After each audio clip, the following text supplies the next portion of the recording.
Years of dialogue and still no mutual trust. Thus, we propose a two-part plan towards a working relationship with Iran. Ladies and gentlemen, Iran is important. Iran is of immense strategic value, having direct influence over Baghdad, Damascus, Beirut, and recently even Sana'a in Yemen. The country is currently involved in critical negotiations over its nuclear program. Iran also has the third largest oil reserves and the second largest gas reserves.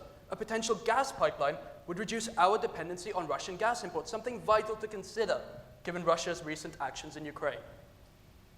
So why is now the perfect time for a new policy? Well, the president of Iran, Hassan Rouhani, is a pragmatist, open to dialogue with the West. President Obama has promised to veto any sanctions proposed by Congress on Iran, suggesting US approval for an agreement, at least for now. Additionally, the rise of ISIS in Iraq and Syria has created a common enemy against whom we can work together.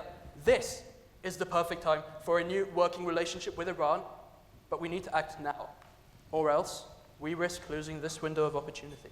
And so, what is the current situation? Last September, Cameron met Rouhani, the first meeting between the two countries since 1979. Agreements start, seem promising, and then end. Why? This ties down to the lack of mutual trust between the countries, both on our side as well as their side. And so our policy seeks to build trust at its highest levels, world leaders, and its lowest levels, individual people on the streets. And so for the former, allow me to introduce public dialogue. We invite Rouhani to the reopening of the Iranian embassy this June, an affirmative step in direct diplomacy and an historic landmark in our bilateral relations.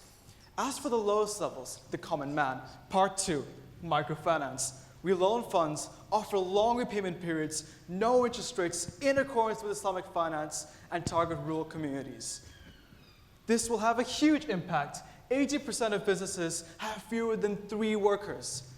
Our policy targets rural communities and these small businesses and presents a gesture to the conservatives, the very people that attacked our embassy in the first place. Our policy is providing a goal to provide sanctions relief, building the trust that we currently lack.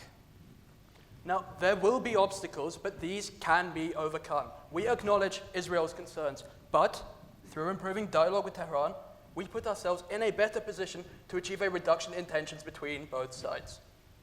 Then there is the nuclear issue. However, if hostility can be reduced through our policy, then the need for nuclear deterrence will in itself reduce through the building of mutual trust and increasing the likelihood of Iranian cooperation. This is a new generation. The revolutionary spirit that once antagonized us is fading. We must act now.